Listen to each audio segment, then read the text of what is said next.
Hey guys, so you'll notice from the title of this video that part of it is breaking the silence, and that's part of the reason I'm making this is to be back from the long silence. Don't mind me and the smoke. I'm getting my stuff cleaned off because it's been a minute. Um, I'm not even really sure where to begin talking about uh the hiatus and what's happened to me in the time that I've been gone, but I think it's important that I do. Um, just it not even out of a desire to render some sort of obligated explanation, because quite frankly, unless you pay me for my services, you're not obligated to one. No offense. Um, I sort of kid. Um, but I do want to talk about it because I don't think we talk about it enough. In the pagan community, in all of the pagan communities, we don't really talk about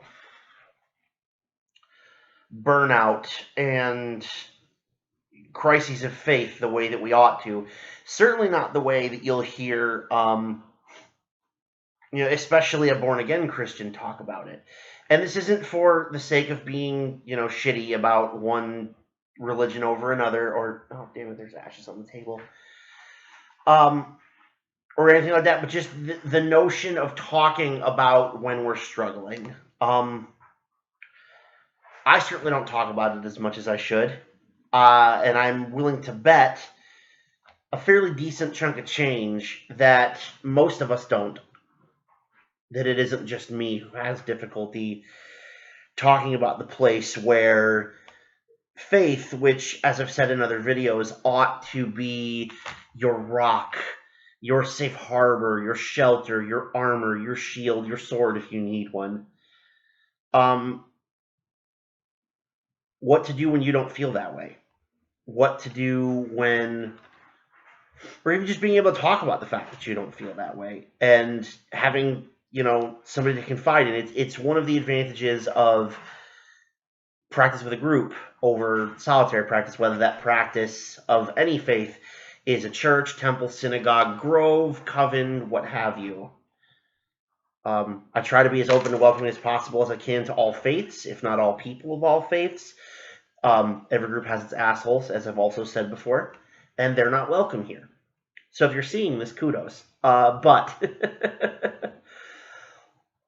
I want to talk about that a little bit in the process of this video, and also, the other half of this video being the road ahead. Talk to you a little bit about what the plan is going forward for Nine Nights Wisdom for those of you who enjoy my videos and watch them on a regular basis. It will hearten you to know that they're back. That's part of the reason for cleansing my runes and my other tools, is that I am going to be making a second one today, which will be less personal and more doing the readings. But I'll probably end up putting this in a playlist or a grouping or whatever Facebook's wordage is for that, with the other videos that I've recorded for y'all about like my history, my experiences with the various faiths to which I have belonged or counted myself among in my life, and this will go with those just because I was really only able to, damn it,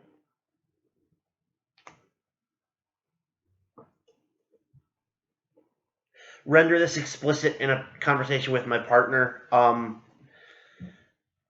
You can find her Instagram at Spakona Fox. I believe there might be an underscore between the word Spakona, Spakona, and the word fox, which is just like the animal. But in talking to her about it, I was able to express to her that this was the first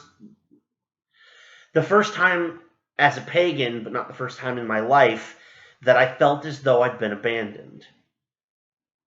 And a lot, some of the things she was able to point out to me that weren't really clear until I sat down over the last 12 hours and did some thinking about it,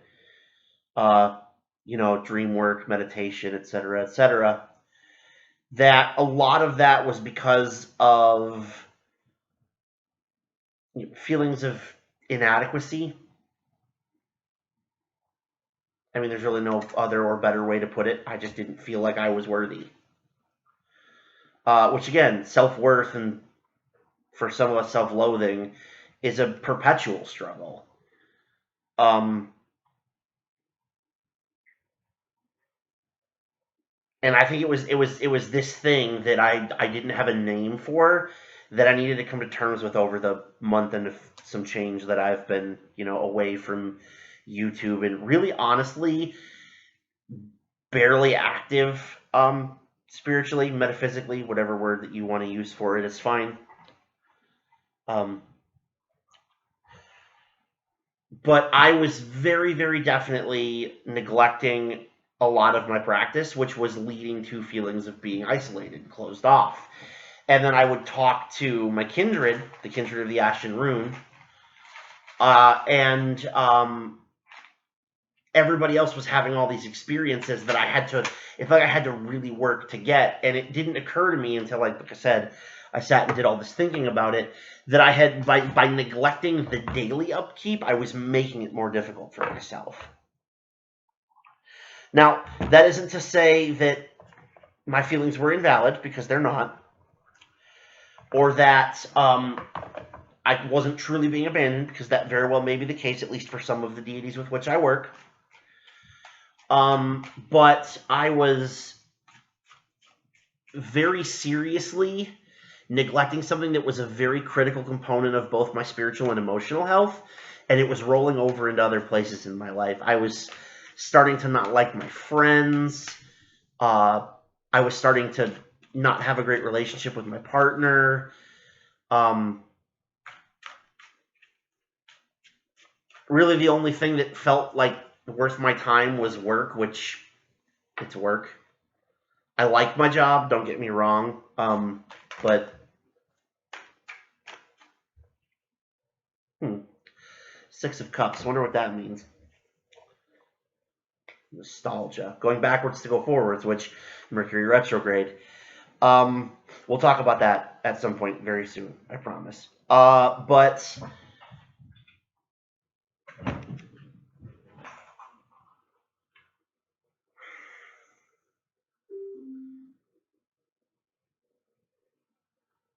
it never really occurred. Oh, that was the okay. It never really occurred to me how much this was impacting my life before. And then to not do stuff. And so, like, I guess in a sense, part of this is admitting that I need to and am willing to shoulder some of the blame for the reasons why I was having this crisis. If I had maybe if I had kept the upkeep up, some of the other things might not have been as bad. I won't go so far as to say that that the burnout is the only reason for the feelings I was experiencing, but it definitely was part of them, and I'm not willing to discount that either. So it is what it is. Yeah. So it's my hope that these videos for you all who are watching on the other side of the screen, that this is the catalyst to maybe getting away from those feelings. Now, that doesn't say that I expect you to convert to paganism the way that I did, and the way that some of my friends and associates have done. I'm not here to proselytize. I'm not here to convert.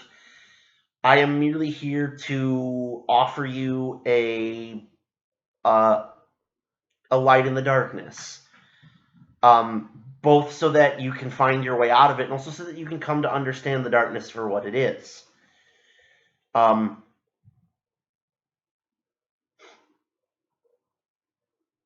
personally have had to do a lot of work lately with embracing shadows, not just my shadow. But so you've probably, for some of you who have been with me this whole time as I've continued to do at least a couple of things, you'll have noticed that Lux et Tenebris has become sort of my rallying cry. Lux et Tenebris being Latin, of course, for light and darkness, because you do need both. And it's occurring to me literally as I speak that the darkness that I've been going through and that is hopefully lifting as I prepare myself to return to the world of YouTube intuitive readings is lifting. I would certainly like to believe that. I have shadows enough to deal with without a great one hanging over me all the time of, not keeping my practice up. And so, like, what I want to tell you is that I really want to counsel you and caution you against ash off my table, against allowing your practice to stagnate for too long. That doesn't mean you necessarily need to add new things to it, but you need to do something. You have to try to do something. Not doing anything is the surest way to sort of turn off those senses. I don't really have another way of putting that, but like, if you feel the presence of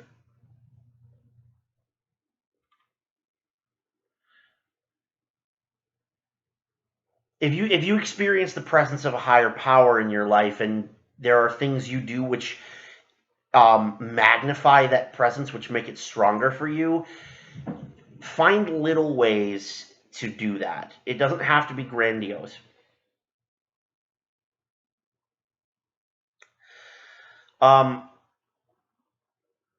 Something as simple as lighting a candle and, meditating or praying for a few minutes every day can be enough for the days where you just don't have it in you to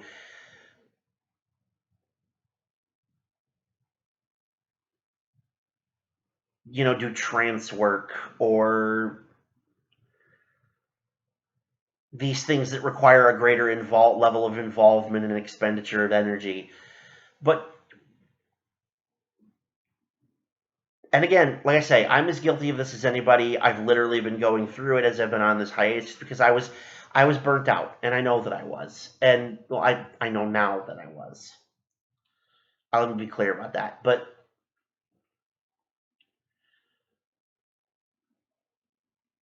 yeah, so here, I'm offering to you these lessons that I've been learning over the last month or so. Do with them what you will, hopefully better than I did, because I had to go through it. Which brings us from the breaking of silence to the road ahead.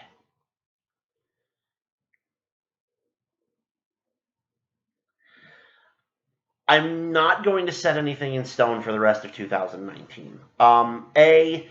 It's Mercury retrograde, and I don't really think making plans for the next couple of weeks is a good bet, a safe bet. I think it's a really bad idea, actually. If it wasn't already in motion, I'd rather not try to set it in motion now.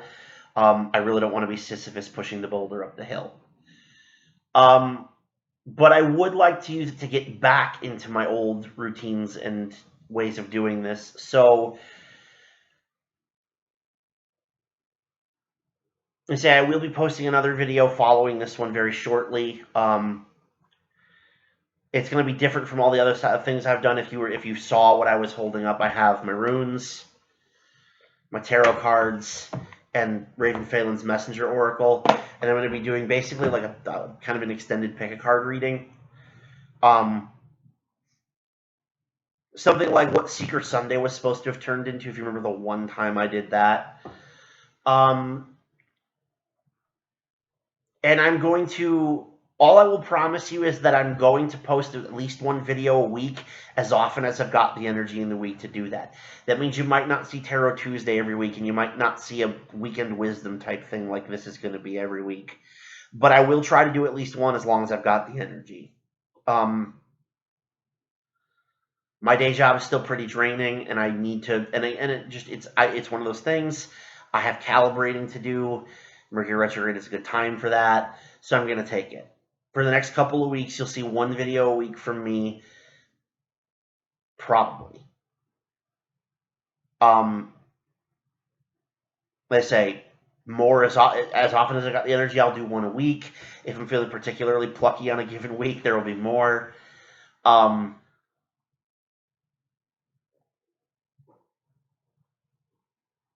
But again, this is out of a desire to commit to the work of, like I said, being that light in the darkness, being the helping hand when things are tough.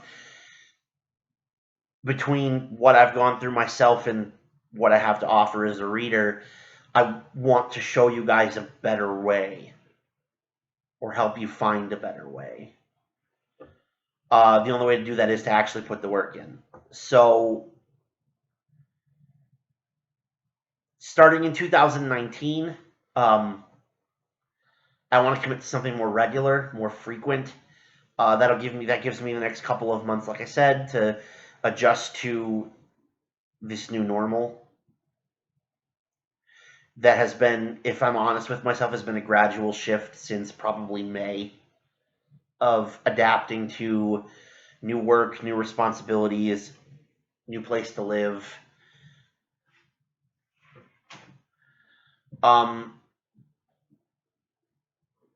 We'll talk more about that as we get out of the Mercury retrograde and a little bit closer to December, closer to the end of 2019, closer to the 1-year anniversary of the Night Sky newsletter.